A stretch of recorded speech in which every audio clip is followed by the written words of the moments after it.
dangerous.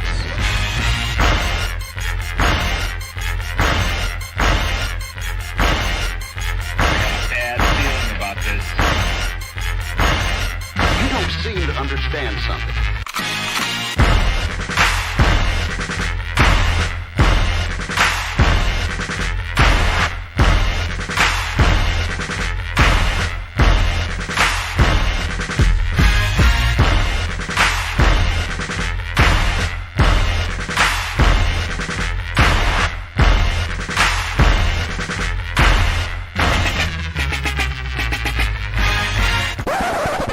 The thing that I like most about being a dad is that I see that I'm about to impact the world.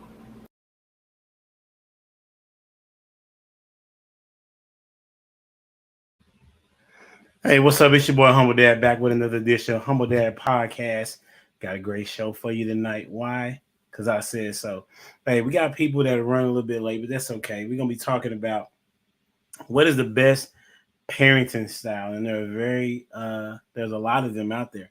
And some of them work and some of them do not. And so we're going to talk to the panel about what their particular parenting style is and versus some of the other ones that they see.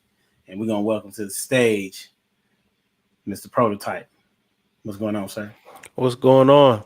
I'm good. I'm glad you made it. Man, I'm glad to be here. That's what's Always. up. That's what's up. So the question is, if you could rid the world of one thing, what would it be? Man, I can't even answer that question. And the reason why every time I ask a question, bro. But you know why I can't answer that is because, like, for every negative thing you could take out, it does something positive. You know what I mean? Like, so I could, you'd be like, oh, I wish there wasn't death, right? Or murders or something like that. But okay. It brings a consequence that people pay attention to. There's always a good and a bad to everything. So I don't know what to rid the world of. I guess if I could rid the world of something, it would be money. There we go. Okay. Because everybody would do what their passion would be. That's pretty clever. Okay, that's a bet. Welcome to the stage, Miss Shay. How you doing? I am great. Thank you. How are you? I'm doing well. So you got the question. What you got? You're not going to be like Prototype, though, and say, I can't answer it, and then come up with a wonderful answer. Like, I was thinking about it, and I would say trauma. I think trauma just sticks around too long, and some things are just so hard and tough to deal with. Like, yeah, I get what Prototype said in regards to for every bad thing, but some things for some people are just too tough to read. So, that's good. I guess. I mean, to that, it would be like, I would definitely take suicides out. Like, you know what I mean? Like, like my heart gets heavy every time somebody takes their own life. Like, come on, man, you ain't have to do that like that. And we all, well, I don't know if we all had those kind of thoughts, but I mean, having suicidal thoughts is a common thing. So I think, or when I ask my peer group, like, they'd be like, "Oh, I thought about that too." You know what I mean? But the actual act of doing it is something wild, right? So it's a heavy thing when somebody actually do it. But trauma, especially for men, a lot of times it builds the character and it builds what makes them great. You know what I'm saying? So it's like on the other side of trauma, it's like this greatness that could come out of it. You know what I mean? Like diamonds are built with pressure. You know what I'm saying? So and maybe or maybe it builds that once it's been dealt with or faced head on, to understand it or provide more clarity. And I can see how it can build that then, but I don't know what the percentages would be. I know that's HD's things with statistics, but in regards to, those who have dealt with it, their trauma, and those who haven't dealt with their trauma, how they grow and add to this world in a healthy way, I would say. Yeah, it is horrible to hear when people have said, you know what, I don't feel like there's any other answer other than to take my life. That's pretty. It's a heavy. Hard. It's heavy. That's heavy. That's hard.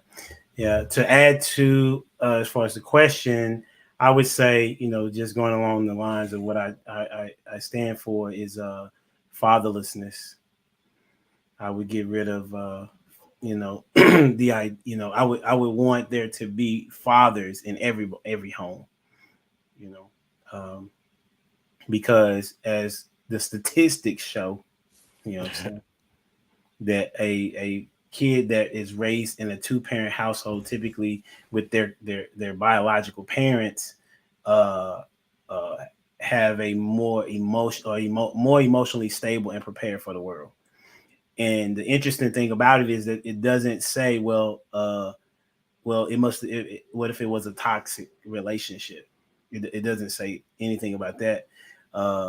What they're saying is that the child gets to see the dynamics of what a man and a woman, what it looks like, and how they can kind of make their own decisions as they go through life. Like all of us, we know that there are bits and pieces of our parents that we want and that we don't want.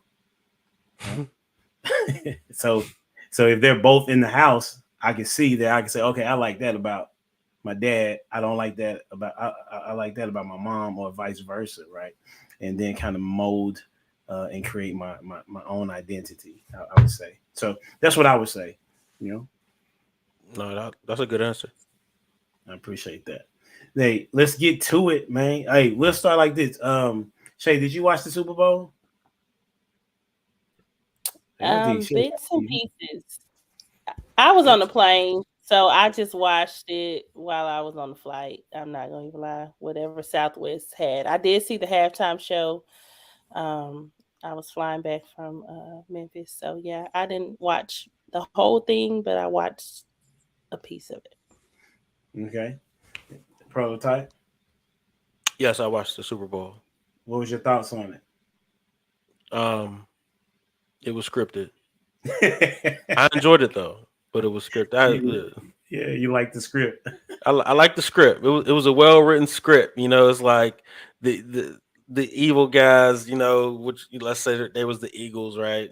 They came in and they put up a good fight, and Jalen scored 3 touchdowns, and they were just doing things like miraculous things that made you think like, oh man, they really got it, and then they're come at the end. Here comes the heroes. You know what I mean? Here comes the face of the NFL. Doing this other stuff, and some way somehow they found a way to pull this game out.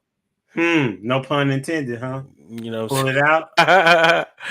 Pull this game out, right? Hey, Shay, did you see the last part of the game? The last part of the game, it was tied up 35-35, and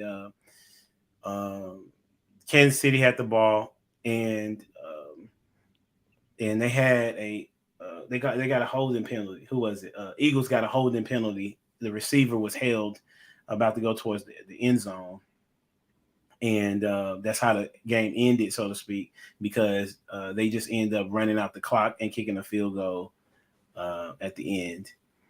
And so it's been very much controversial conversation in sports world all day. Mm-hmm. And then what's interesting, huh? I said that is very controversial. I can see that. Right. And then at the end, I don't know if you've seen the prototype, but Jalen Hurts slipped when he was about to throw the Hail Mary. Oh, I mean, I seen it, but it just looked like a duck of a ball. I mean, so I didn't really I was just like, what kind of ball is that? But it didn't really matter. 4 seconds left in the game. They basically, we knew. Yeah, but that's interesting. Okay, so prototype is down with conspiracy theories. So definitely. Okay, gotcha. We're gonna tackle it. I would be interested in knowing some of the things that you think are conspiracies. All right, so we're gonna start off with this. How to make the most? How would you say? How to make the most out of your time with your children? How do you make the most out of the time with your children?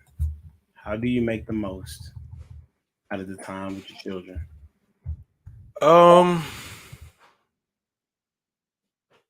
Man, there's so many things you could say. Like I would say, doing a fun activity, like play a sport with them, right? That way you have an opportunity to not only have fun, but teach them lessons that come up in situations on how to control their emotions. Because things can get emotional, and oh, this play was wrong or that was wrong, or so I think playing games with them is a great time to kind of test who they are and get who they are and how they respond, and address some of those issues of random outburst or uh, irrational behavior of loss, or you're cheating, or you know what I mean. And those are opportunities that you could take as a parent to kind of mold how they should respond. Then when they get out there and have to deal with some other things, they have an idea on how they should respond to certain situations. You know what I'm saying? But at the same time, you can kind of try to bring them back to understand, like, look, let's have fun. This is a rule though that you got to take in, that kind of deal. So I think playing games is like, even board games is a great opportunity to kind of teach them lessons, have some fun, and make it all productive. That's what's up. What you got on it, Shay? No, I like that. And it just had me thinking about my son, and he's so competitive. And so he always wants to win. Like, and I don't know if everyone wants to win. Like, people can say, oh, everyone wants to win, but no, he wants to win. Like, he wants to win. So I think about how he loves Connect Four because he likes to strategize, and he's that strategy type kid. And so I think about how he responds if he's losing in anything. So playing games, I will add and agree with you that it does help. One thing that we do, I make the most of our car rides. So I ensure that our rides in the car, because we run a very tight schedule. Our house is so busy with him being in sports and me being a business owner. We're always on the go, so we're in the car a lot. And so I just try to make sure that our car rides are places where we can have conversations. So we have what we call car conversations, and that's to bring up any topics that he may want to discuss or anything that's bothering him. We also use that time to do our devotionals in the morning. So we do morning devotionals on the way to school every morning.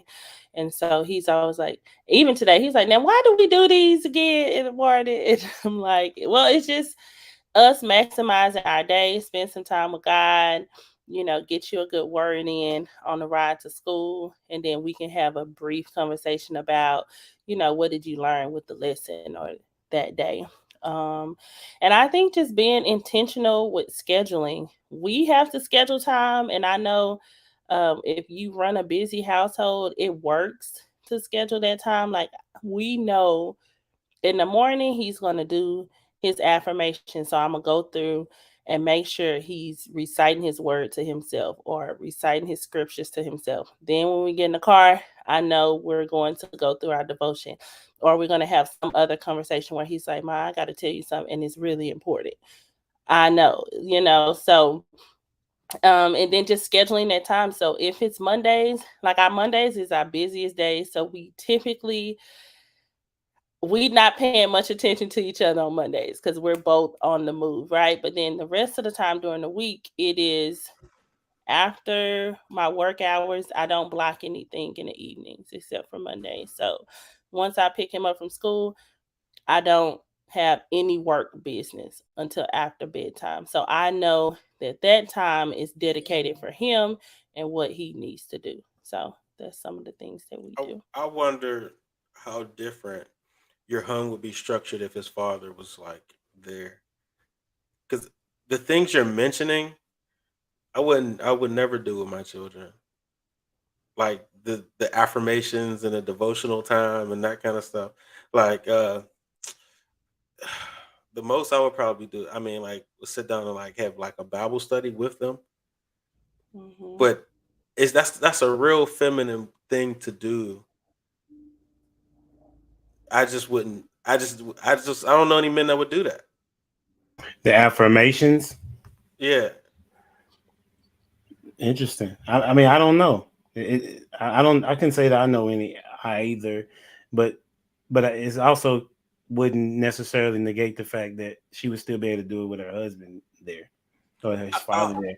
I mean, she because like my like Jen, Jen did not necessarily affirmations, but she would do like the catechisms, where it talks about I don't know how many it was, but it would talk about God created the heavens and the earth, different things of that nature to instill in them biblical principles, and then also for me, I do Bible study in the morning. That's one of the ways I make the most of the time, and I ask questions. I have them actually tell me what they got from the reading, and then like I said, the Bible study is one thing, but I think when the father's in the home, that is the affirmation. Like you don't have to tell your son to look in the mirror and say, "I am strong, I am powerful." I'm not saying that's what you do. No. It's biblical affirmation. So he does, I'm the head and not the tail. I'm above and not beneath. I'm the lender and not the borrower. So it's all biblical. It's scriptural. But even still in that, right? If his father was there, he wouldn't have to say that because he would look at his dad and be like, "That's what I'm supposed to do. That's what my dad does. This is," you know what I'm saying? They would never have to say those kind of things. You know what I mean? Of course, you could teach those things in Bible study, right? But I don't think too much has have to be said after seeing your dad do a certain thing in the house, because you automatically like identify with that, like, oh, my dad did it. You know what I'm saying? So this is what I'm going to do flat out. Well, you know why I started that? Because I wanted to get him to memorize the word. So I started that so he would understand how to maneuver through life, talk to himself as he's working through life in general, right? And so I figured one thing that I realized about my parenting style is I'm a businesswoman. He knows that in and out. He can negotiate his butt off. He can get him a deal. He can speak up for himself. He's very confident in those abilities. And then I was like, dang, it's so much to teach a kid.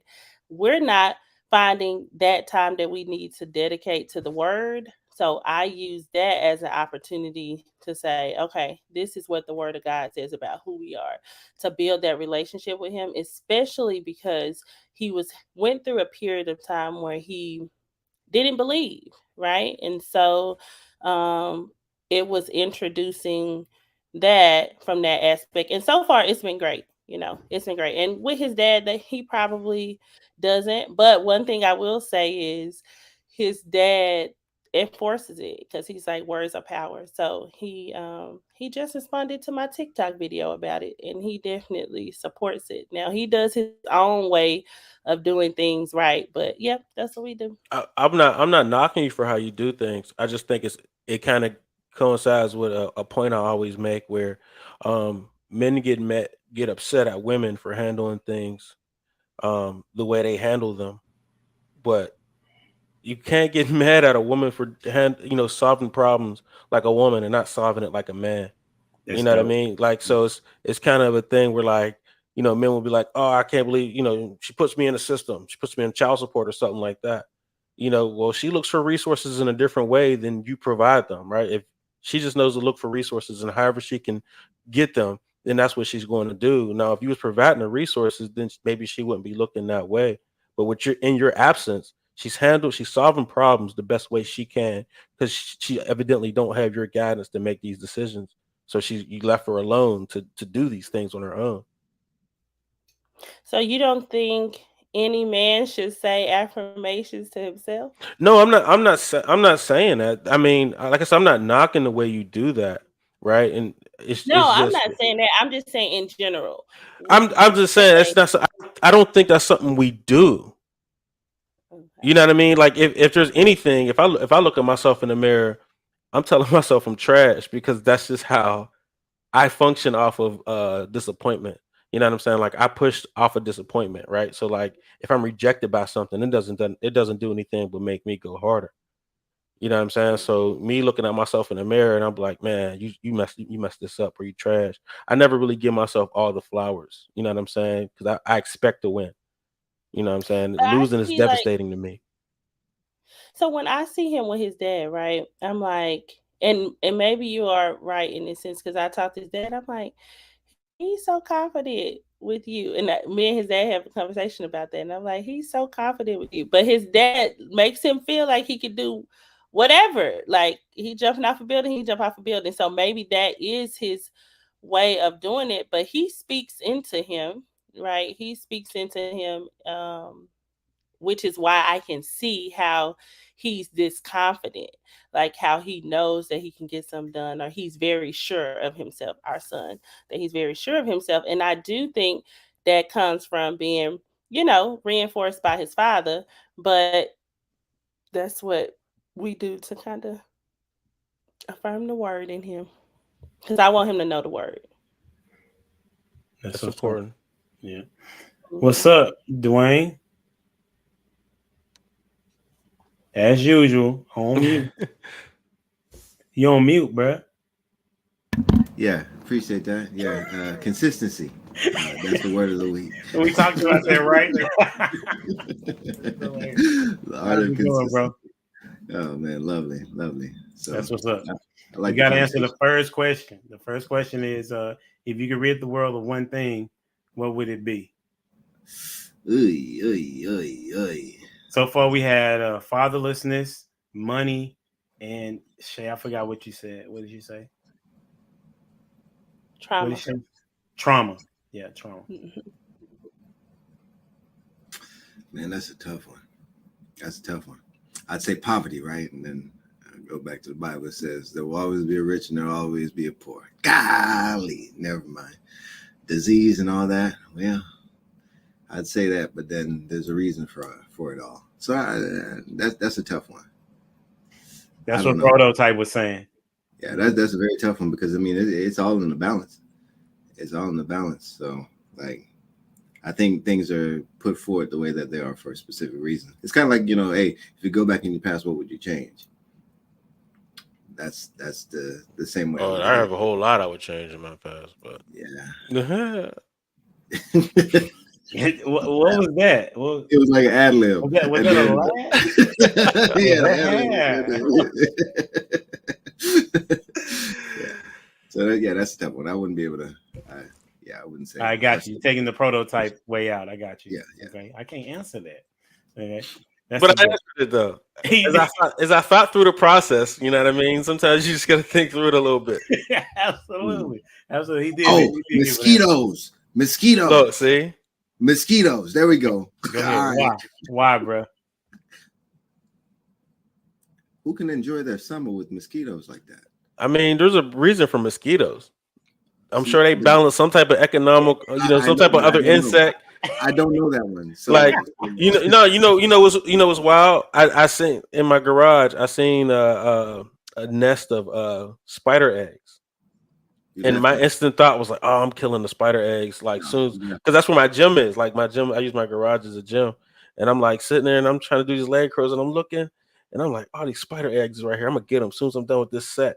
And then I thought in my head, like, "Oh, but spiders kill these other insects and control this and control that. Maybe I shouldn't. I killed them, but I was like, maybe I shouldn't kill them. I thought twice about it, just because I know what they serve. They serve another purpose. So I'm not sure what mosquitoes serve, but I'm sure it's something. There's a reason they're here. To be annoying, probably. Yes. Check. What's up? So then we moved on to the first question, which was, how do you make the most of the time with your children?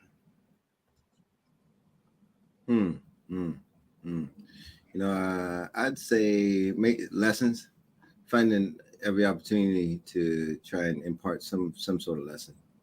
I know that it can be difficult, or to them, it might seem monotonous, but if done right, I think every opportunity that you run into could be a learning lesson for them. So even like what y'all were saying, like for us, like blessed to go to the church that we go to because they provide these resources. So like we'll go through and we'll read, like certain cards, like through ABCs and kind words. Like one of the cards, the kind words are like honey, sweet to the soul, or kind words are like a honeycomb, sweet to the soul and health to the bones. So like having kids in a similar age range where all they do is nag at each other, and then they put in that they're watching these little, like little Spider-Man movies where there's villains, or like PJ Masks where there's villains and the villains talk a certain way. Then you watching them talk to each other a certain mean way, or they pick up something from school, and they start talking to each other like just freely, loosely, I may say.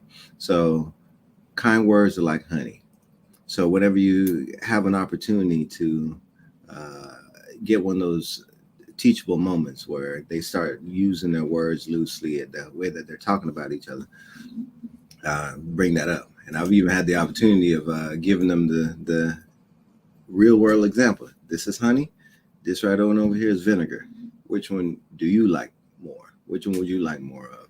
So those little teachable moments. But then to what y'all were talking about earlier too, you can also talk to yourself like that, because those kind words, like as for what I think Prototype, you had a little something with saying like words of affirmation. Like I even think that for men, like there was a point in time where I used to talk to myself negatively. Like I mess up, I'm like, man, you stupid. And like the way we grew up talking to our friends, right? I then found that I was talking to myself that way.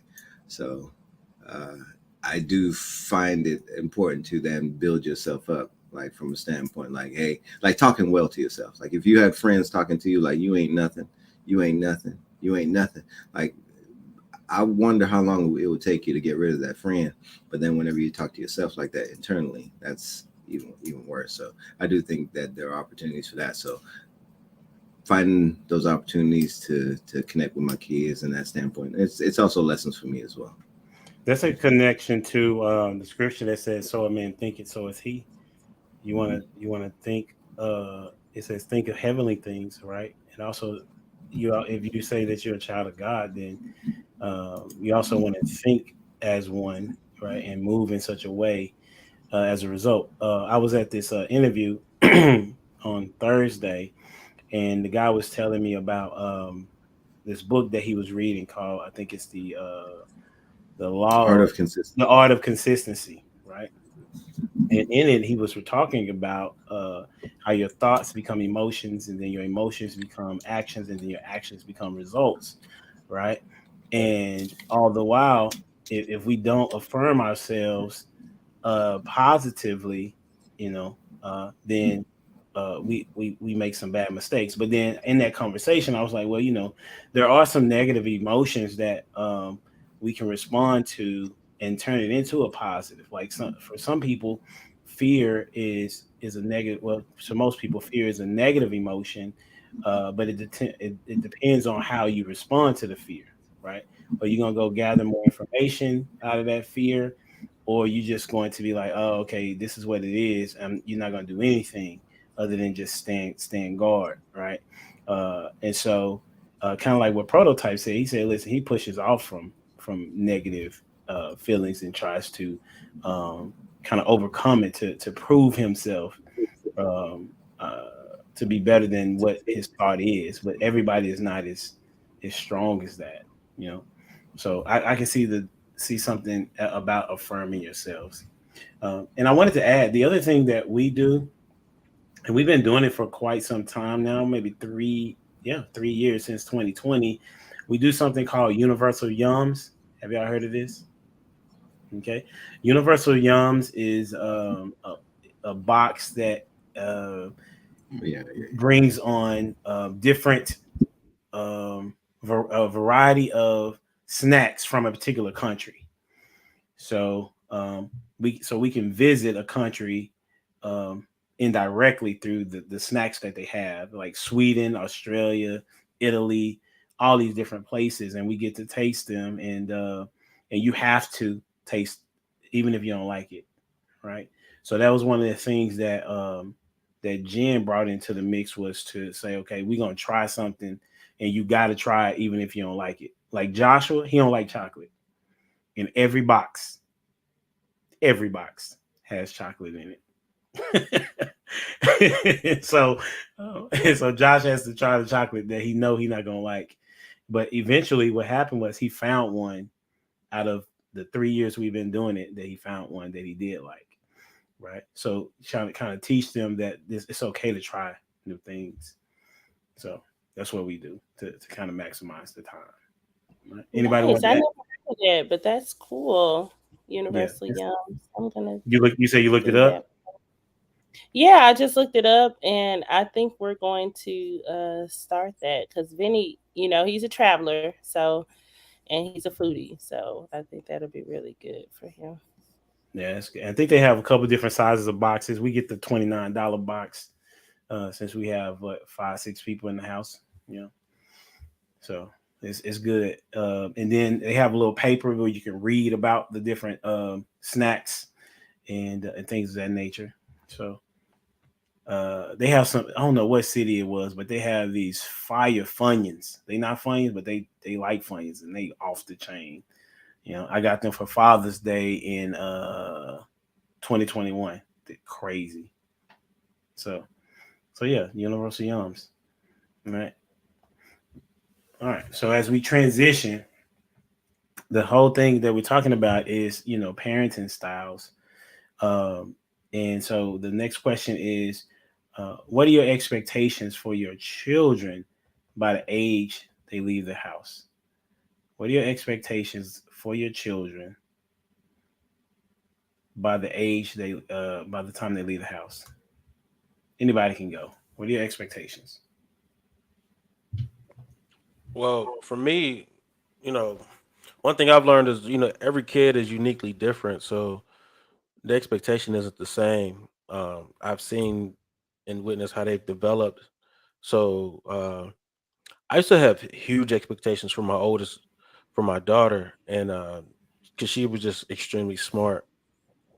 But I think that amount of pressure on her was like made her kind of crumble. Or I don't know something. She just didn't like it. So she was like, "Screw your expectations. I'm going to go live with my mom." And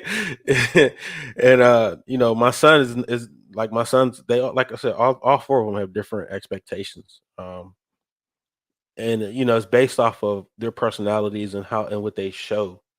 So I can't necessarily say my expectations is everybody go to college, because that's not my expectations for every all four of them. One expectation is for, yeah, well, there is one I think should go to school, and then there's another one I think that should go to trade school. I think that at a basis is that everybody can be able to take care of themselves individually. You know what I'm saying? So if there's anything like, can you at least take care of yourself as an adult, right? And that'll be the basis of it all. But I have some expectations that I think I want everybody to hit their full potential. Don't waste your potential. You know what I'm saying? I'm a maximize everything kind of guy. There's what's the talent? Yeah, I mean, we are all biblical guys. The talent story, right?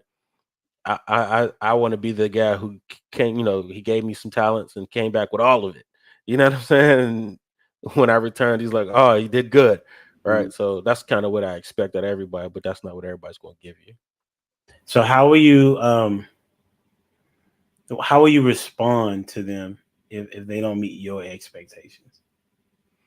Um, Negatively, very negatively, right? So like I used to tell my daughter, right, who I've had huge amounts of expectations for, like, look, if you don't want to be what I need you to be, or if you don't want to meet the expectations, you could go live with your mom or your grandma or wherever you need to live, who's going to let you just, fly by. Because if that's what you want to do, I can't allow you to do that. That's just not in me to allow that to happen. You know what I'm saying? I'm gonna push you. I'm gonna try to get everything out of you.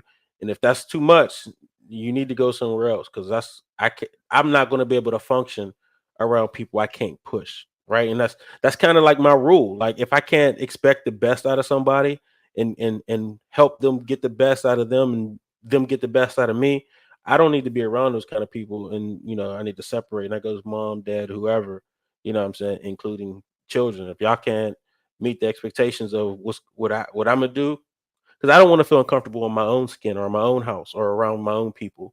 You know what I'm saying? And knowing that I gotta be um censored or can't say certain things, like, I'm not gonna live like that, torture myself. So y'all gonna need to go somewhere else.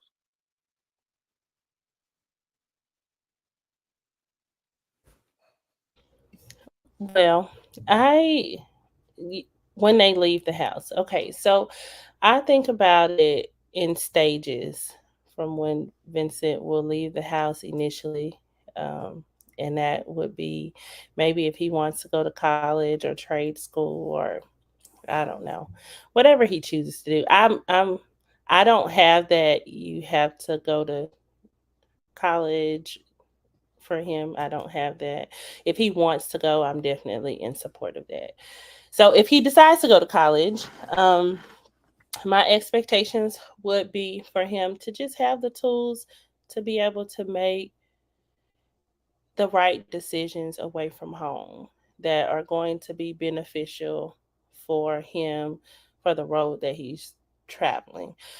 I don't expect for him to get everything right, but I do expect for him to learn how to navigate life from that 18-year-old to 21-year-old standpoint. And that's just when he leaves the house initially. And I'm saying initially because for me, when he officially leaves the house, he should have a house and he should be able to truly take care of himself. And I don't have like oh, that's at 18, that's at 21, but I think it's a growth kind of thing. I didn't officially leave my mom's house until I'm 37. I didn't leave my mom's house until 36. But when I left my mom's house, I first left her house before I got married, of course, went to college, did all the great stuff, got married. Then I moved back for 10 years and I grinded. I bought properties, I bought buildings, I built my business. And then a year ago, I left. But I left with everything that I want, the life that I live now. So I look at that and say, I want the same thing for my son when he officially leaves, whether that is after college, you know, where he is probably still in corporate America working, if that's the route that he chooses to do, or if he chooses to continue to build his businesses that he has now, then yes, I want him to be stable, to be able to take on that transition with the family, etc. To already have that house, to be the provider, the protector for his family. And so, yeah, that may sound like some years down the road, and it could be. And I'm not going to be opposed to that, but I'm not going to be like the mamas who is like babying him. But I do want him to have assets, um, a great job, a stable career, or thriving business when he officially leaves the house. Prototype, what you thinking, bro? You have a thought? What's going on? Man, so I don't think that's gonna work for him. You know, like I think that's a situation that a lot of women have. You know, that they're allotted. You know, to stay at my mom's house until I'm 37 or 36 or however old. Um, but as far as men are concerned, I mean, from the time he hit 21, he's gonna be getting clowned by like you live with your mom. You know what I'm saying? Like by everybody he runs into. He just doesn't have that kind of he just doesn't he's not a, you know, he just doesn't he can't have that. You know, so you can't be a man and you live with your mom. You know, he's not gonna be able to get the woman or be a man because she's always gonna be like, this dude lives with his mom. No matter what he tries to, prove that he's building, I don't think that he can live with his mom and still be provider, protector, or whatever of a family because there's no reasonable woman that's gonna like subdue to that. I mean, you can ask yourself that you probably wouldn't even subdue to that either. Like That's an interesting take, bro. I mean, it just I depends. was thinking the same thing. But I see other cultures who do this, and I just think it just depends on the woman, you know. And so he has to be secure in himself. Maybe it will work for him, maybe it won't, but that is what I'm putting on the table for him to be able to do.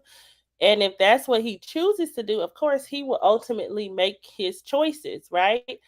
Um, Man makes his plan, but it's the Lord who orders his steps. So he can make his plans and he can do whatever he intends to do, but that's what I'm putting on the table for him. And I beg to differ to say that you can't be a man to do those things. It just depends on where you are and what you got. Shay, you would date a dude that was living with his mom? It depends on where they are, what they got, and what they doing. Have I done it? What is it depending? You don't got no sound effects for this one for the cat? Like, you don't No, got- I would. Okay. It's not because y'all just Give saying me an living example. at Give me an home, example of right? where you would. I'm sorry, what? An example of where I would is if he has a stable career or a stable business. He's living at home. He has a steady bank account and he's trying to buy a house. And if his goal is when I leave here, I'm saving this money to buy a house and whatever, I would do it. I wouldn't have no quorums about it because I how know much would he have to? Would he have to show you the bank statements or something? I would believe it. Yeah, he got to open up the book. Open up the books. I mean, at some point when you're building something, you do have to be transparent with your finances. I mean, have you ever shown anybody your bank account? Yeah, I have. You showed a man your bank account? When I've gotten to that level with that person, I have. That's not gonna happen with everybody, but when we've gotten to that level, how far down the road before you showed a man your bank account? How long? I date differently, so how long? It was a while, but I already knew I was going to be with him. No man, I'll put it like this: no man has ever met my son, ever. No man. So has look, ever. You see how long for you to show your bank statements? No, so it depends on he's not going to get that far down the road with living with his mom and showing. It's not going to happen. You ain't. I mean, it sounds like. I mean, I'm a man. I'm a man, and your son is a man. He'll be a man, and we just have different experience. I know as a mom, I can tell you're very nurturing, but your experience is going to be very different from ours. The box applies both ways, right? Like I can't expect you to make decisions like I would make them. You're gonna make decisions and solve your problems like a woman. I'm gonna solve my problems like a man, and he's gonna have the same. The world is going to respond to him as a man and not as Shay McKnuckles' son. Like, you know what I'm saying? With that understanding, like it's just going to be like that, right? Nobody's going to nurture him but you. And nobody's going to understand the nurturing at that point. Thank you for saying that, because as a woman, we are the nurturer. So thank you for saying that. But how I parent is very realistic to me. And all I'm saying is I'm putting it on the table for him to be able to do that. And even if that is, you know how many of my other friends, they have lived with their parents to buy their first homes cash. Talking about men. Yes. You said, and then you said parents, right? Yes. How many of them were living with their mom? But what's the difference if they are living with their mom or if they're living with their parents? There's a huge difference. Can you answer the question for me? How many of them are living with their mom? Because, okay, so you're saying you're going to judge someone differently for living with his mom versus living with their I asked you a question first, Shay. I asked you a question first. I don't know. I'm not counting on my fingers. All right, cool. So you do know. You don't. No, I really don't. I don't know. Okay. I don't know. All right, cool. So the difference is this, because you mentioned other cultures. Other cultures typically have both parents, right? And so living with your parents is different than living with your mom, right? Well, you don't know if mama is gonna be married at that time. What I'm saying, I don't know that. I'm talking about a mom though. Then I would say parents if it was a man and a woman married, right? But at how it looks to a woman, and you can tell me if I'm wrong. You can tell me if I'm wrong, right? Okay. That most women probably would not deal with a dude that has is living with their mom, even if he has a plan, right? They want, because what is being said right now, Shay, is that women want a dude that's already established. So being with mom doesn't sound established, right? And so that's what Prototype is speaking to. It is dope that you have that on the table. That's not what he's questioning. He's just saying that the experience that you have and being able to live with your mom and stack your bread is different than your son being with his mom for 10 years. And well, I stacking didn't his say bread. he would have to be with me for 10 years. You said by the time they leave the house. For And sure. so And you what said no I matter what that said, time is. Yeah. yes, whatever that time frame looks like, I can't say if he goes to college, then that's 21, 24. Exactly. I agree. If he is living with his mom, he should only have friends and not dating, because his purpose for living with his mom is, you're saying, what is the expectation when they leave the house? So when he leaves the house, that's my expectation for him. I don't know Okay. Okay. what that will be like for him. I'm sorry. But Okay. while So I he's fall back. here, I got you. yes, while he's here, Okay. then So he what you're should be saying is that, establishing himself okay. Got you. while he's at home. The Okay. establishing is not for me and my house. It's not for you to go out and try to do that on your own, etc. If you're in my house, you should be working, you should be having a stable job, stable income. Yes, you can date, but you should be trying to establish yourself so that you can provide and protect. That's what I initially said. So you can provide Got and protect. I don't know what age frame that is, but when he leaves, that's what it should look like. you. I see. I see where you're at. Dwayne, what's your thoughts? Well, I like how the birds do it. Well, just the real birds. The bird? Yeah, you know, they kick you out the nest, you fly. It was meant to be. You hit the ground. It was meant to be. But I'm gonna do the best to pass on what it is to be a bird in the process. And if you don't make it, then you don't make it. But again, it's like free will. I do look at it like free will. Like I do want you to succeed, but success looks differently to everyone. So living at home with your parents for the rest of your life may be successful. Man, golly, didn't have to work that hard from that standpoint. But then there are the men that are willing to go out there and get it. And to Shay's point, I do think it is possible for some people, but then those people surround themselves with like-minded people. So if they like to be surrounded by nurturers, guess what? They're going to surround themselves around nurturers. And typically those people that nurture will nurture the plans in which they want to pursue. So from a man's standpoint, if it's risk, I do look at risk and risk reward, like going out there into the real world. I look at it from my standpoint. I was 18 whenever I moved out. My mom did a fantastic job at getting me up out the house. Every opportunity she got to let me know, boy, you got to go. I said, you know what? You are right. You are right. And then it's go somewhere where your drive and your desires will facilitate what you want to do. But my house is not conducive to what you want to do. And in that, I had to get up on out.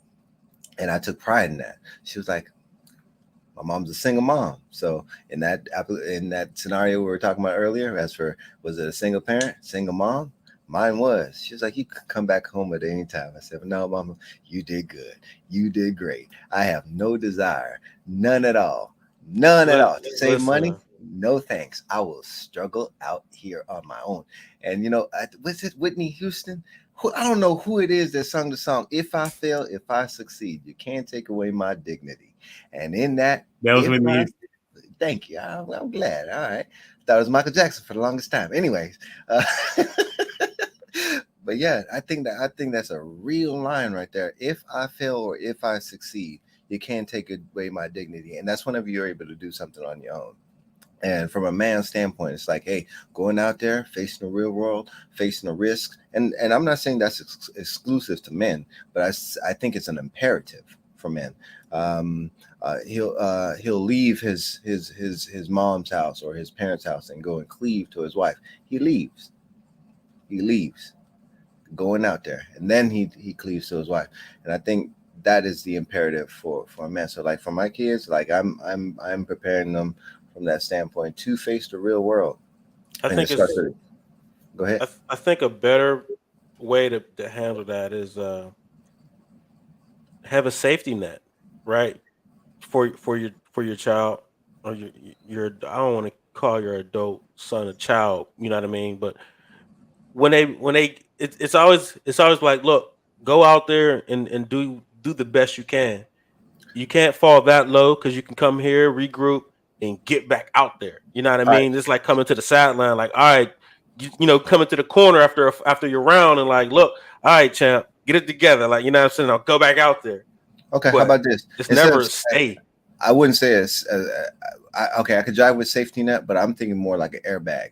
Like you hit if the situation you come in and then I have to come into play, it's going to be a dire situation, right? Not only that, when I think of safety net, I'm thinking of like the trapeze, right? That's what the safety net is applied to, and that's a dire situation. Well, no, it is, but then it's like, again, like you're landing and you're being cushioned.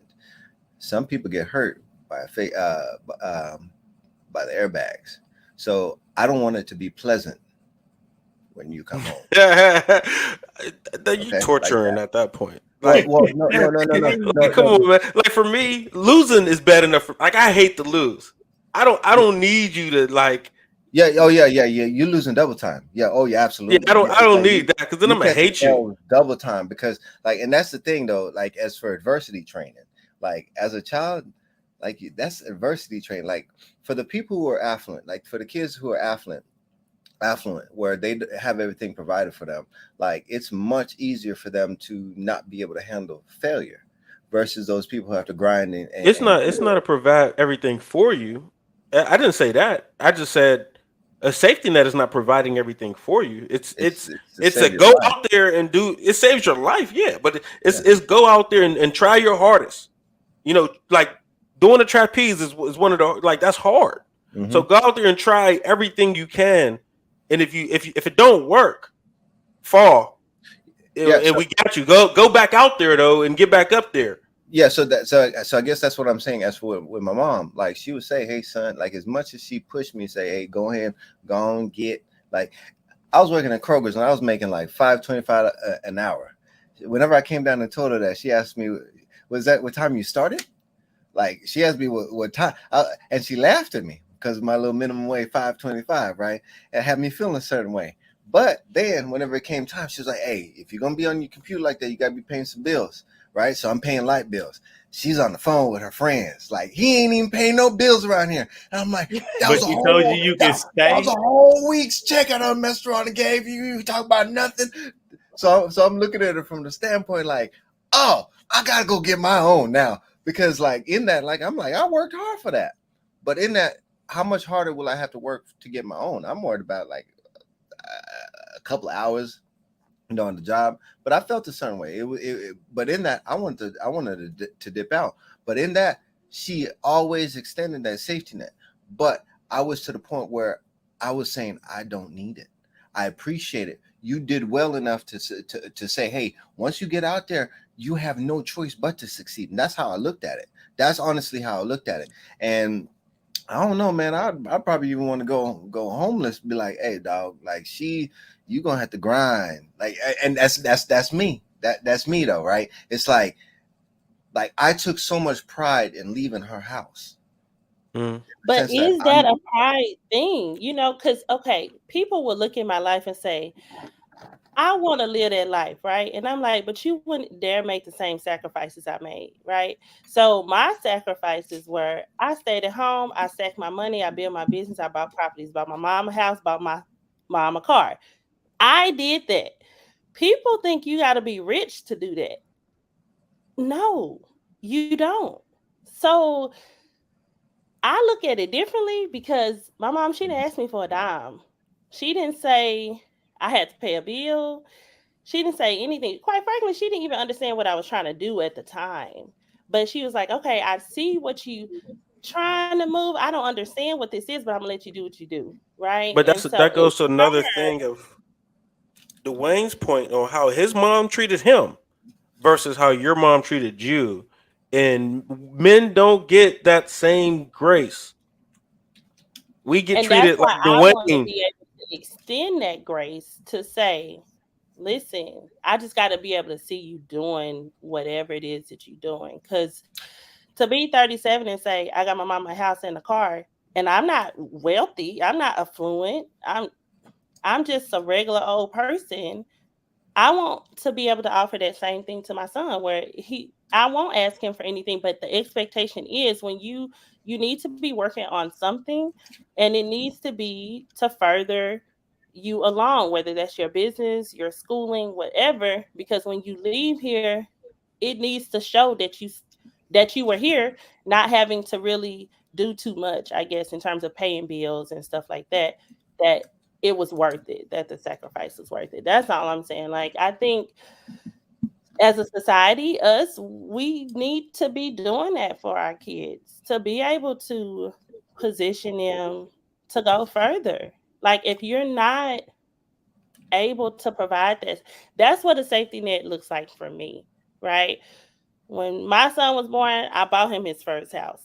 So when he 18, the house should be paid off. That's what it looks like for me. You can rent it out, you can do whatever. When you go to college, we're gonna buy you a little condo and you can room with your friends. Like, that's how we should be thinking about this lifestyle. I don't know. It's like, but when you are surrounded by like-minded people, y'all all moving the same. So what I'm talking about, that's just how we move in the circles that I'm in. And that's dope. I would be interested in how many of them would say they would let their son stay with them, though. You know what I'm saying? Like That's a single how we mom. move. What I'm saying is that it's dope that you have that perspective.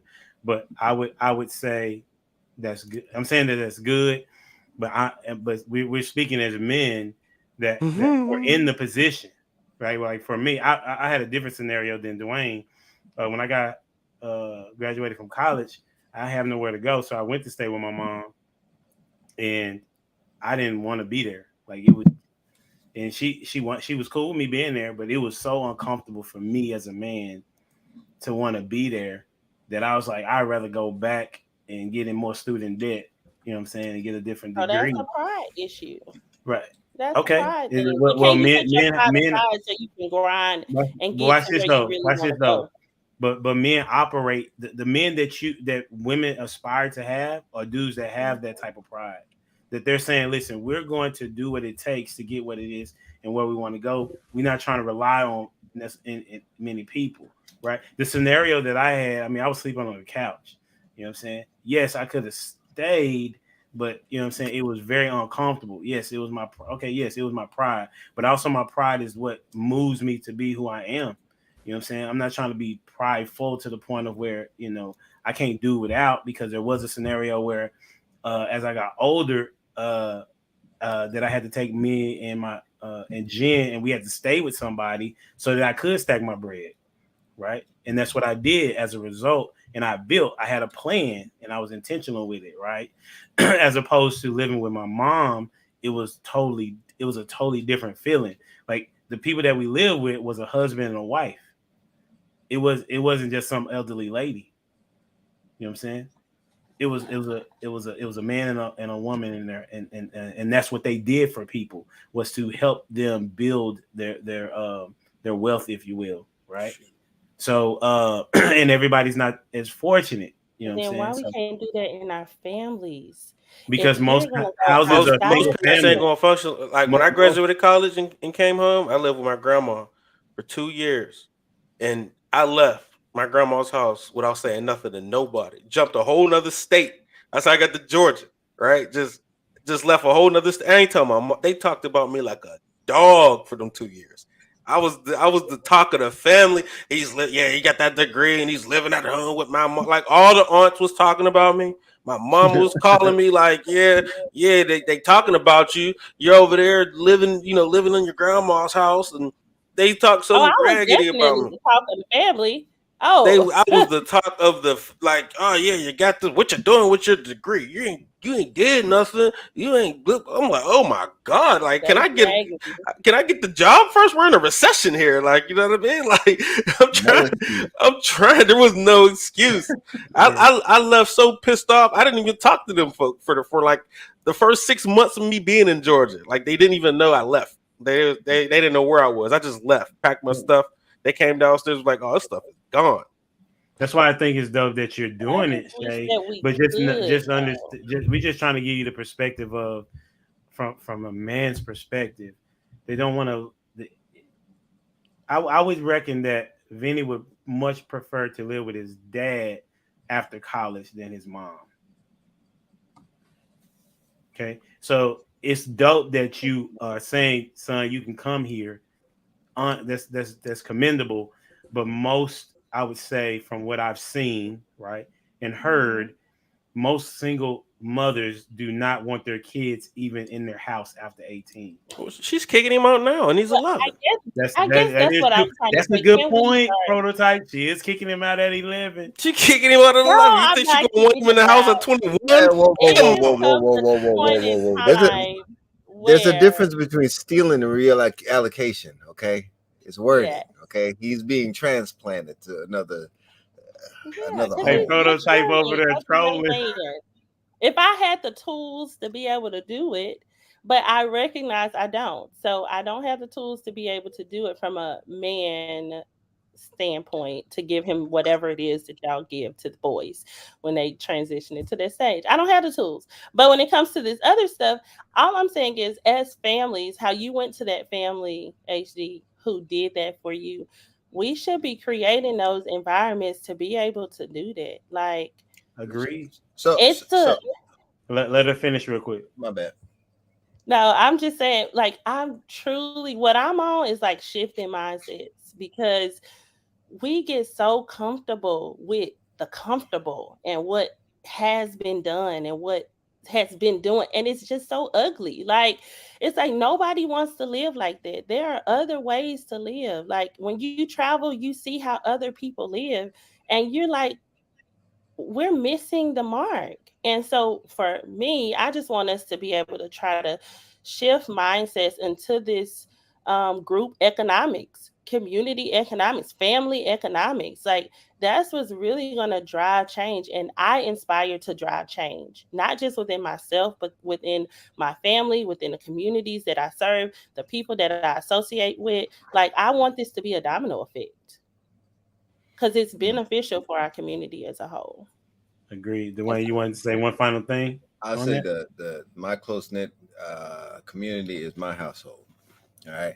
And I do then believe that it can expand out. As for my neighbor could be my wife as my closest neighbor, right? And it could venture all the way to the other side of the world. But this camp here comes first. And whenever I look at that, my mom's, she growing up in Jamaica, one thing she saw poverty, right? And I think to Prototype's point earlier, he was talking about that safety net. My mom she came to America, stacked her chips, and she got a house.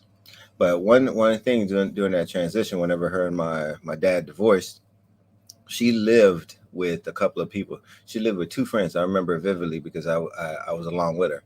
And we were living in somebody else's home, and that was uncomfortable. That was very, very uncomfortable. She had no place to stay, so she was staying with friends. So that's a social safety net, and I appreciate that. It was very uncomfortable in the process, though. And then she got her own place.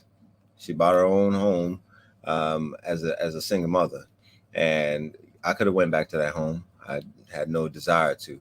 But my brother, who got into some trouble when he was younger, and had a couple of kids, my nieces and nephews, love him to death.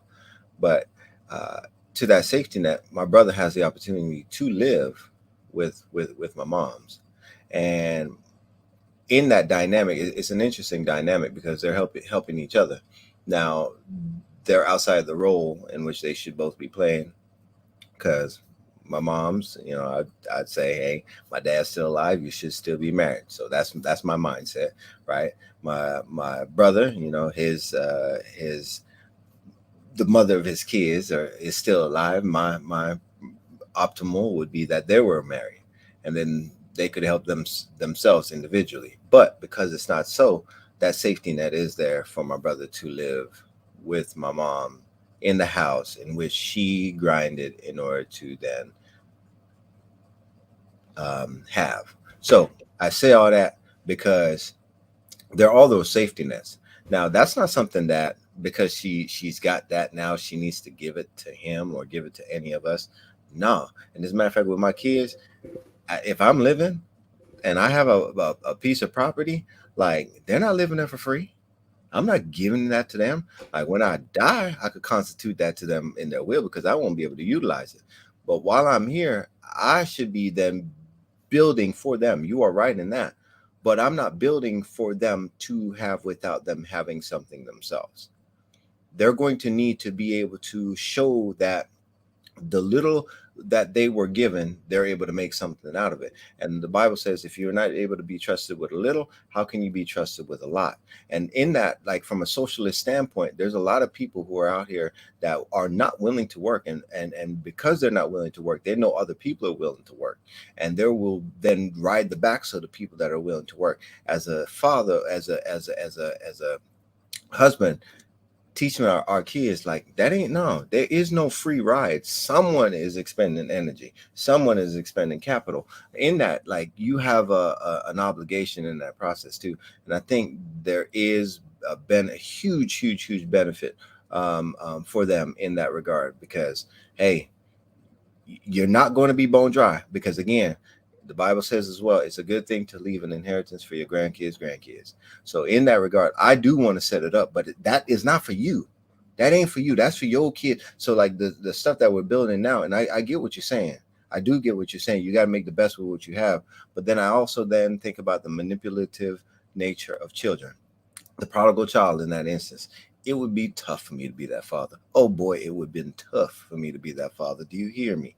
Like, you're going to take my stuff and go on here and dip out, right? Squander it. Then you want to come back and be like, hey, my bad. No, man. So that would be difficult for me in that standpoint. But he built it up, and then he was able to give an inheritance rather than some, like what you say. In some of our, a lot of our community, we're not even future minded like that, where we want to develop for our children. We're just out here just, scraping for ourselves. But in it, it does take, as for being smart. My mom, again, being from Jamaica, one thing she did not desire to be in was poverty. She saw it, she felt it, and she did not desire to be in that. She was without a home and having to have her kids live at somebody else's home. She did not desire that. So now I see from a generational standpoint, because of where she was at, she's doing stuff different. So I expect my children to do so. Witness and see that I'm doing something different. And it's not to make things easier for you in the standpoint of you ain't got to do nothing. No, it's a step in the direction in which I want you to go. And a step, you have to either step down or step up. It's not something that's parallel. That's good. Listen. Everybody has a different parenting style. Sounds like it. That's what it sounds like, and hopefully the one that in which you choose to do is the one that maximizes the kid's potential. I would say for me, my expectation would be for them to love God. That would be my expectation, that they commit themselves to knowing who He is and what He's about and what He has for them. Like that's like a genuine, like for real. I think from there things will kind of be it will be put in place if they have a relationship with God. So that would be my expectation. And then I know that I've kind of did the job that God asked me to do. All right. So as we transition, the next question is in relation to disciplining your child. Pretty simple question.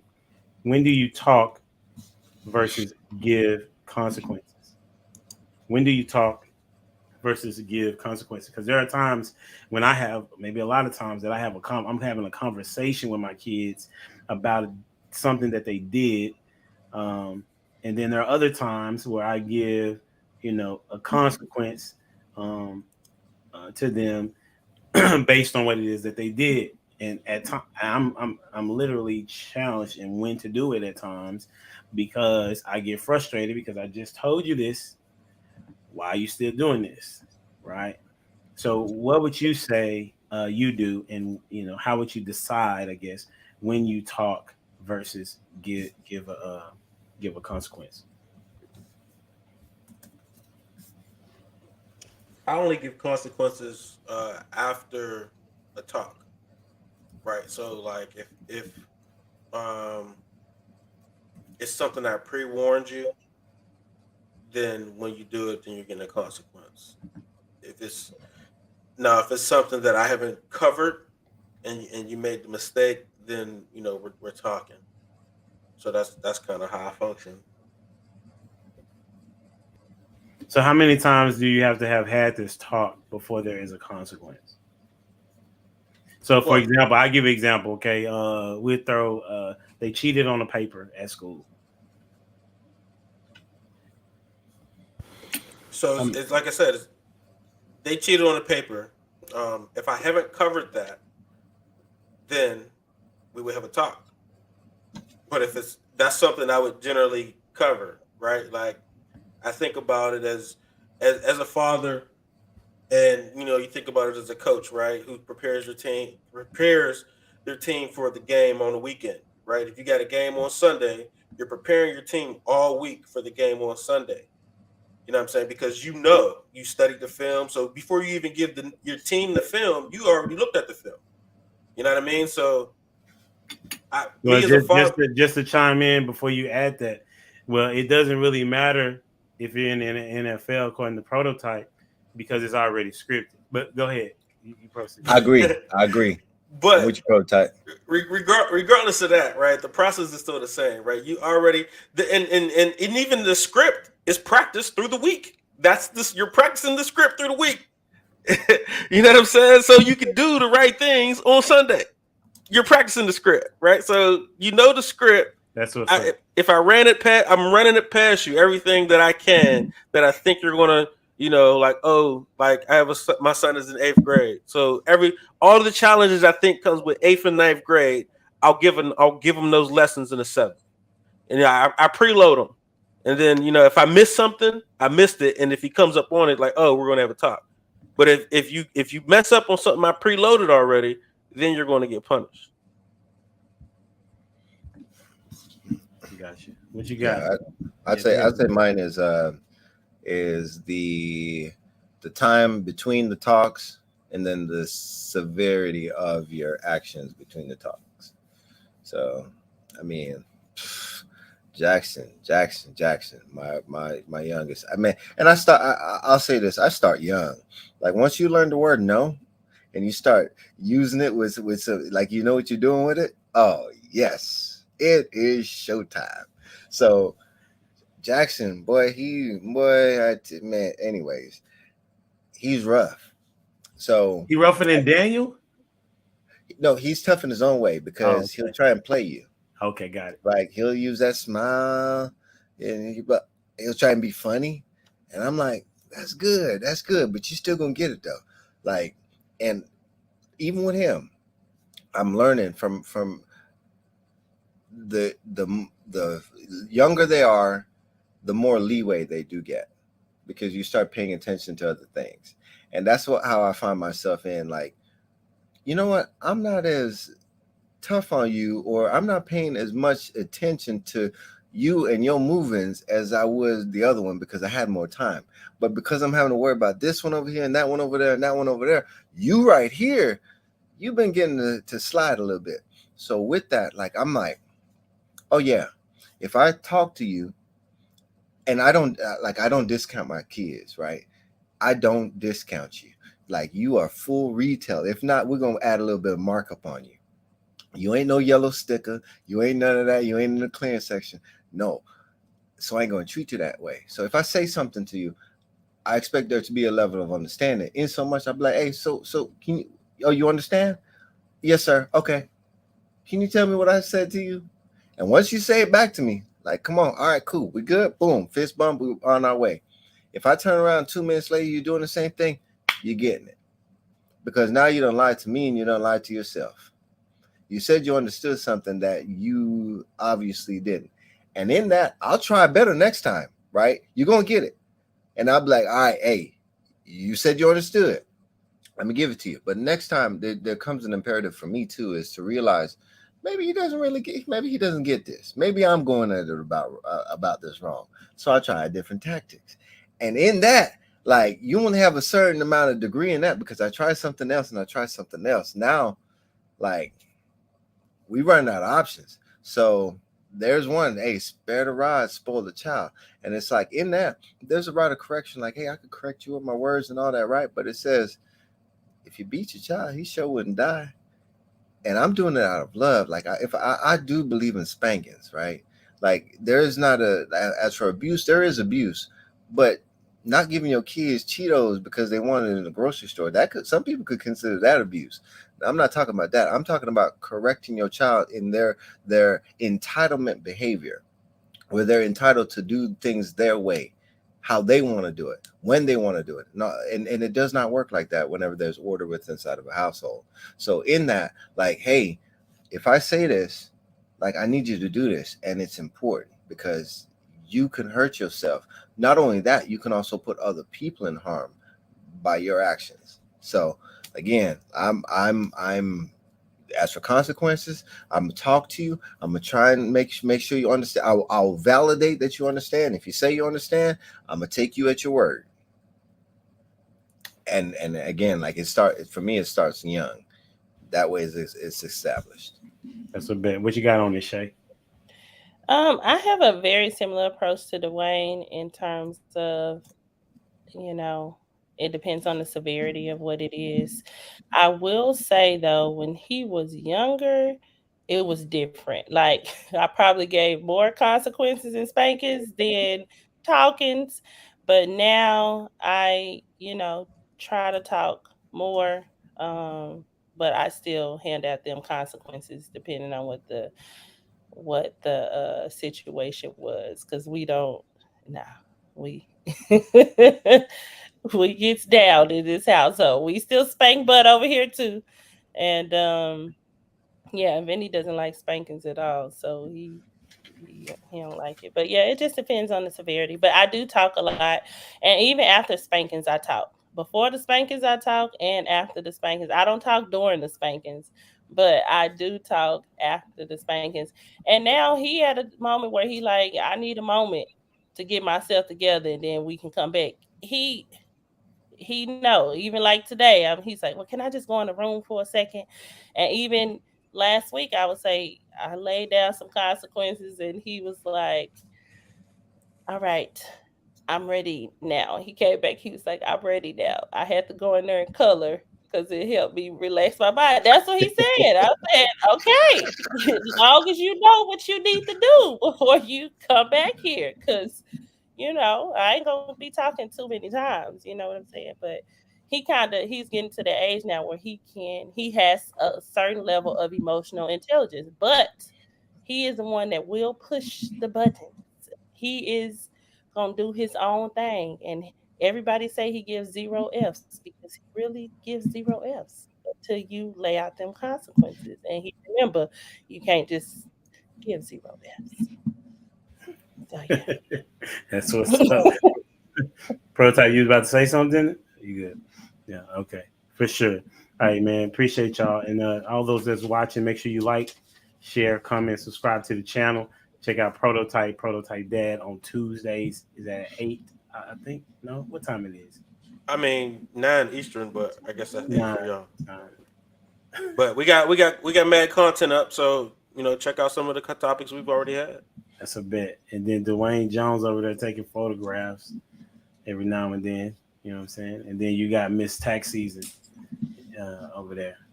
You know what I'm saying? You do it virtual all over the U.S., Shay? All over the U.S. Shay, we had an episode on Prototype Dad about taxes. I had a CPA come on. You should check it out and see if if the jewels were correct. You know what I mean? Like, see if he missed anything, or if there's anywhere you could chime in and be like, well, y'all can do this too. Right? You know what I Okay, mean? We trying to get around some things here. okay, I see. Okay, I'll do that. Thank you. I'll check it out. That's funny. That's what's up. All right, so we're gonna go to the last question of the evening, and I don't know if you have it, Dwayne, but in the back chat, I did put up the 14 parenting styles, and you can choose. You can go and read and see which one you think that kind of connects with you the most. I was the family is currently watching. I think we talked about this before. A show called Parent Test. Have y'all heard of it? It's on Hulu. Okay. And what they do is they give different scenarios, and the parent has to parent inside of those scenarios. And there are different, I think on the show, it's like 12, maybe 12 parents.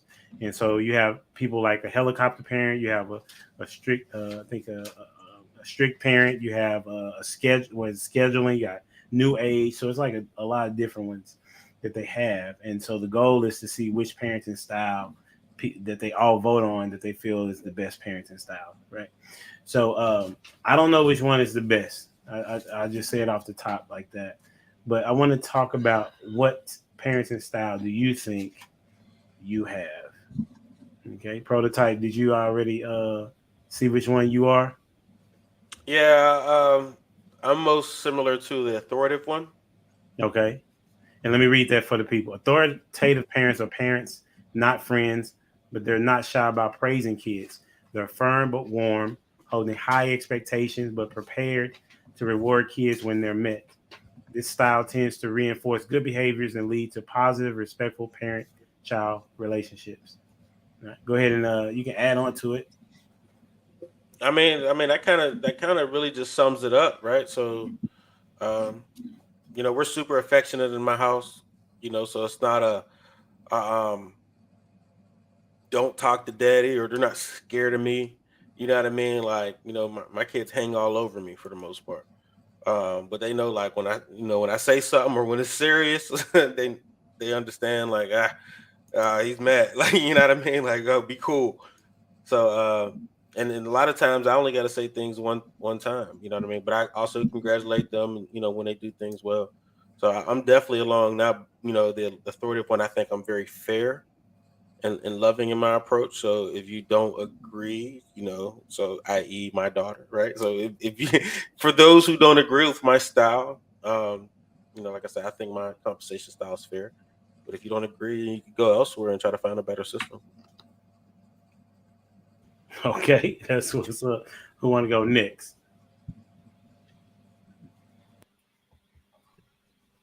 Say you want to jump in, or you want me to go? Yeah, I'll jump in. The parent I am now, I told Prototype before, I'm like, I've gone through a couple of them. I am now an authoritative parent. But I'm definitely a perfectionist at the core of myself. And in my early stages of parenting, that gave my son anxiety. I acknowledged that, and I had to change because of that, because I was always on him all the time. But now I'm very firm.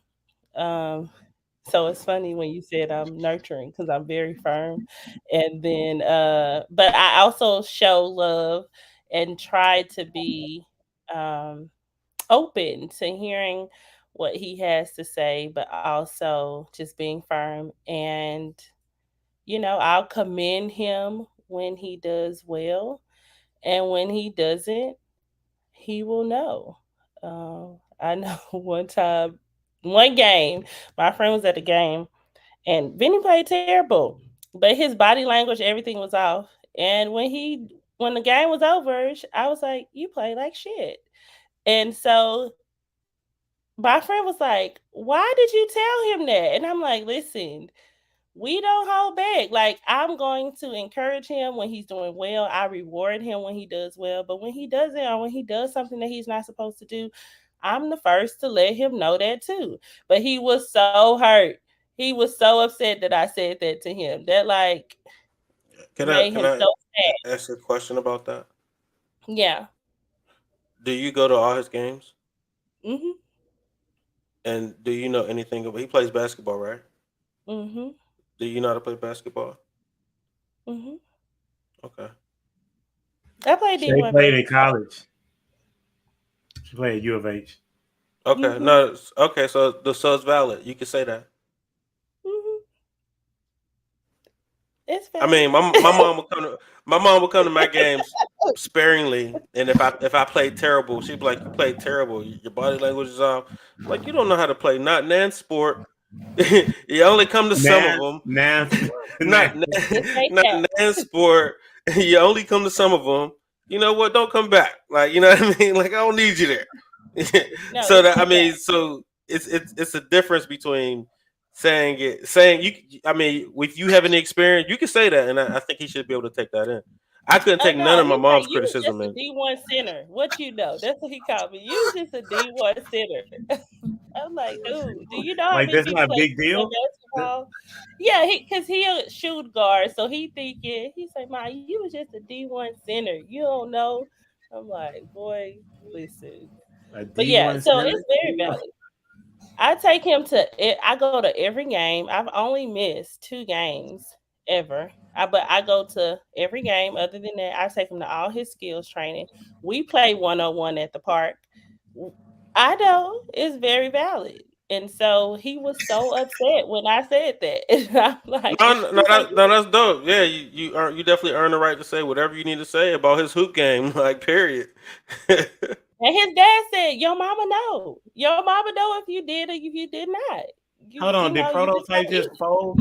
Did Prototype fold? Like that's a new one right there. No, I mean, hey, she had the certificate, the pamphlet of authentication, all that. Like, yeah, yeah, this was Prototype, okay, all right, you got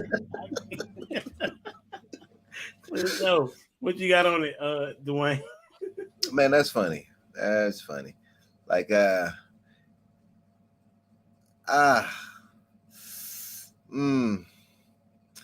know, for me,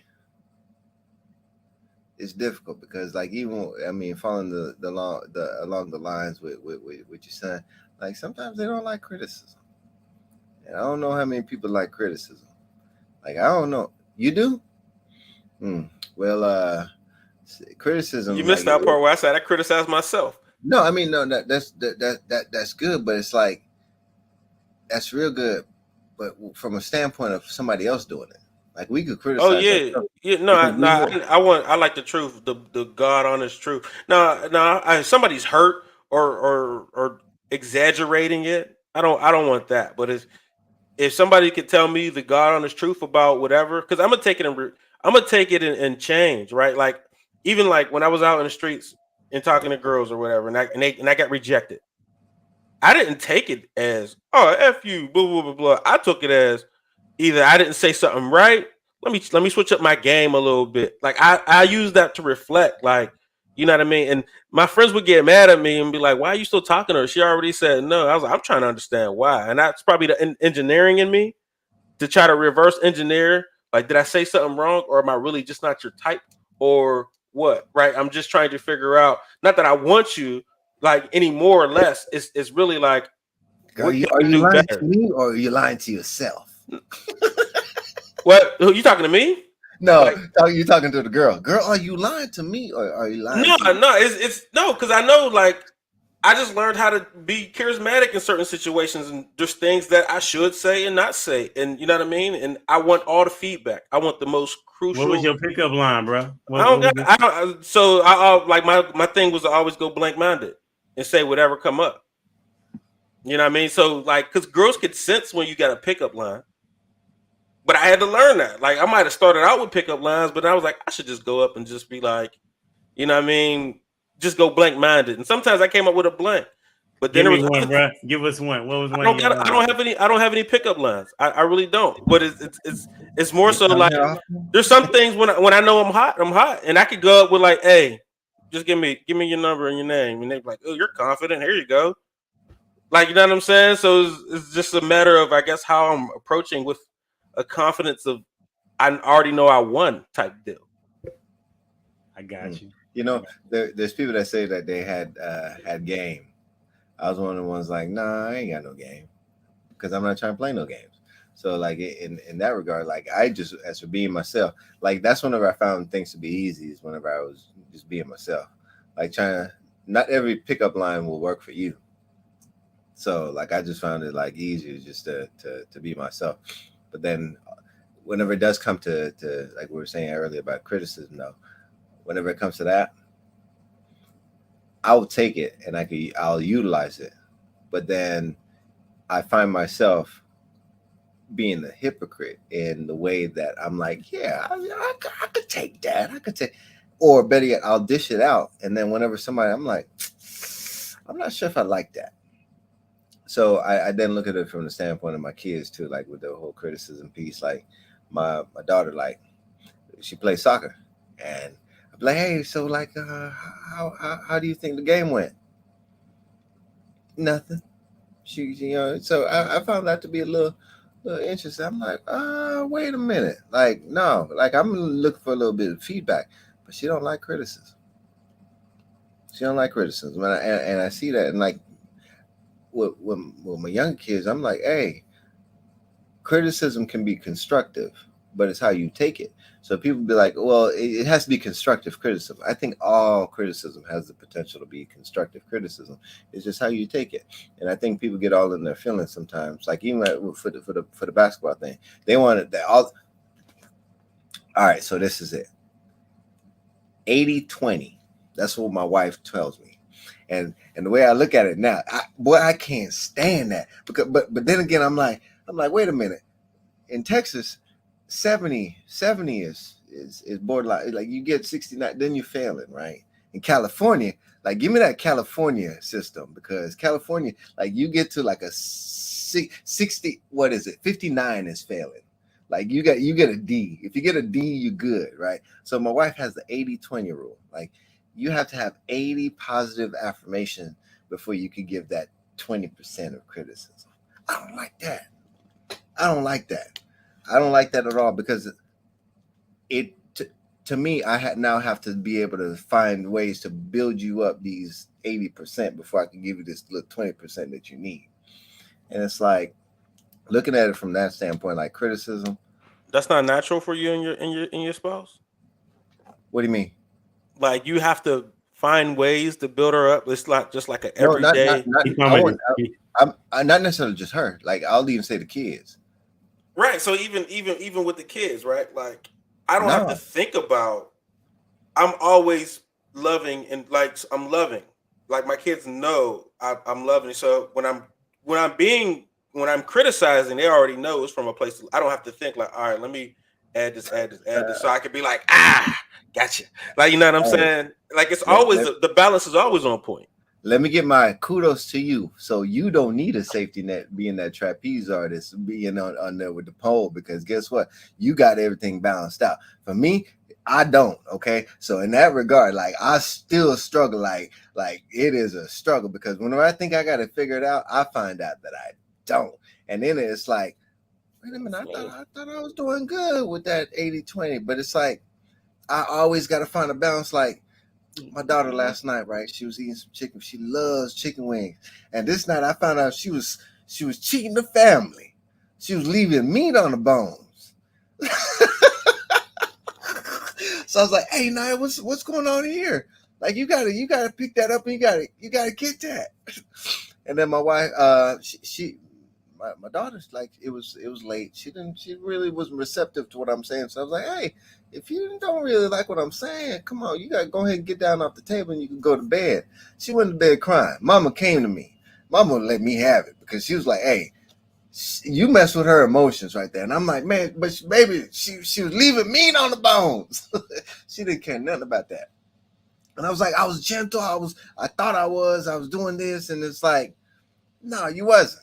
I'm like, dang, I failed again. I didn't even get that California 10 point, you know. So it is a struggle. But then even having a conversation with my daughter today, I was like, hey, what I was explaining to you last night, I'm like, come on, girl, that's the first time I've ever seen you eat chicken wings like that, man. You usually be going in. I don't know what that was. And then she, as a matter of fact, today, like she was like, you know what, Dad, you were right, because she got in there, got dipped in that hot sauce that she likes. She was able to get. I was like, that's my girl. Don't be wasting no chicken like that. Oh my goodness. Yes, I went there, and she's like, Daddy, you were right. I appreciate that. I'm like, man, bring your mom over here so you can. I'm kidding. But you know what? That reminded me of when I do my affirmations with him. The last one we say is, "And I'm the greatest basketball player on the court, and nobody can stop me." Right? And we say that. We do this every day. And when he say, "Because nobody can stop me," and then I always follow up with, "And nobody can stop you, because that last game you busted 19 on them boys, and nobody can stop you." So I say that. So when I tell him, we doing our affirmations every day. I'm pouring into him every day, and that nobody can stop you. So when you came in that game and then you played like, you know what, I'm gonna tell you that too, because just that morning I told you nobody can stop you, but you just played like crap, like somebody could stop you. So I'm gonna check you on that, right? So it's all part of it, and it is right what Dwayne said. You do have to make those deposits, and that's why it's important that we're intentional with the time that we have, because I have to schedule it out. I got to make sure I'm putting the deposits in every day, so that when I do say something that needs to be said, that it's receptive, or he like, you know what, I was mad at you, Mom, but you know, I ain't really feel like playing, or I was tired, or I was whatever excuse it was. He can really come to reality and think about it later when he not in his feelings about me telling him he paid like crap. That's what's up. Dwayne, did you say which one was your parenting style?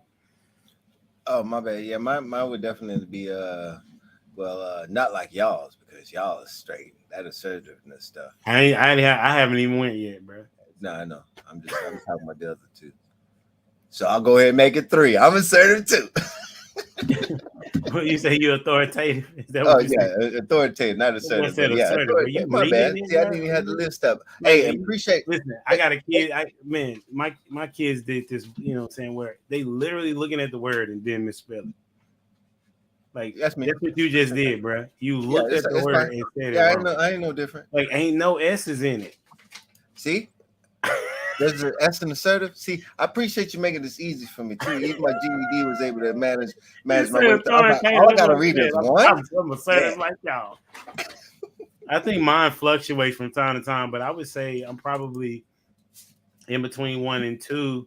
And then some time ago, I was definitely the gentle parent, just because I didn't know how to maneuver with them, with their emotions, you know. At the time of losing their mom, right? So my parenting style was like all over the place, you know. But now, you know, Kendra kind of helped me see where my blind spots were, where I was missing, and I was able to get back to kind of authoritative and authoritarian at times. It just depends on like what the situation calls for, because I got 4 of them, man, and every last one of them is different in how it comes to parenting them. You got baby girl who is very intelligent, and she's a cutie, and everybody knows it, and she know it, and so she kind of play on that a little bit, and she daddy's girl, you know what I'm saying? And so I have a challenge in how I talk to her, or I'm giving her consequences. So where I'm at now, I'm having to deliver more consequences because I didn't do it in the beginning. But then I have Ethan, who's 9, who can't seem to put things back. No matter how many times I'm talking to him, listen, bro, just go put it back. Like, this is why, you know what I'm saying? And then I even had to map out his day of like, this is what you got to do, bro, so you won't get in trouble. You feel me? And then Joshua, he's that sneaky dude, but he's very intelligent, high IQ. Dwayne knows, you know what I'm saying? And with him, he tries to stay out of trouble. He only gets in trouble if it's him and his siblings, and he's being a bully. Like, he'll be a bully to them, but nobody will come tell me. So I got to find out, and then I got to discuss with him, right? And then and so I don't have to give consequences too many times to Joshua. But then Gianna, she's dope. You know what I'm saying? Like, I mean, I tell her, man, I really don't like having to discipline you. I understand that I have to because you're doing such a great job. You know what I'm saying? She cooks for the family. You know what I mean? And she get her work done. All I got, it's laid out for her. She's homeschooled and she get her work done. She wake up at 6 o'clock in the morning and start doing her schoolwork. You know what I'm saying? She go to bed when she's supposed to. She clean the kitchen. You know what I'm saying? She just, and I tell her, you're doing a phenomenal job. Dad's proud of you. But when you're on this phone and you don't supposed to be, then I got to talk to you about it. You know what I'm saying? And I tell her, we're not dating no bums. You too good for that. You know what I'm saying? And so as far as like how I parent, it just really kind of depends on the scenario. But I try to be consistent and give them all kudos because I think that's where you're able to, as y'all have already said, you're able to kind of you deposit. That means you're able to get withdrawal a lot easier and build that connection with them. But this has been a phenomenal show. You know what I'm saying? Like I've learned a lot and I appreciate it. I've learned that Prototype got it all together. You know what I'm saying? What? That's what he said. He said, I don't know what's wrong with that. One day. Listen, I just need to learn from him. It's just when it comes to like making deposits in the bank, and you know what I mean, like it's overflows. That's all. I'm just messing with you, bro. I appreciate your perspective all day long. You know what I'm saying? So, hey, listen, man. Hopefully, we can see y'all back next week. Make sure you have a great week and be productive. Love on your kids. Spend time with them and learn who they are. You know what I'm saying? And that's how you parent them. Until next time, we out here. Peace. Deuces.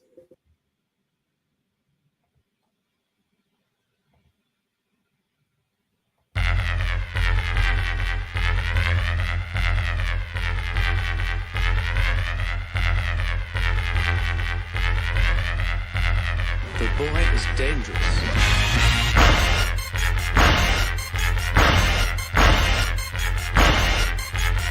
Bad feeling about this.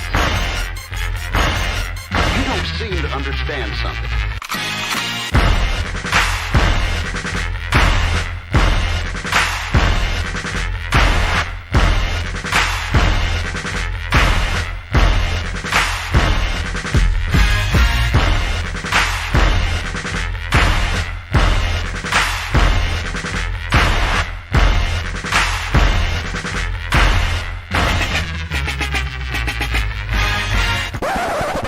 The thing that I like most about being a dad is that I see that I'm about to impact the world.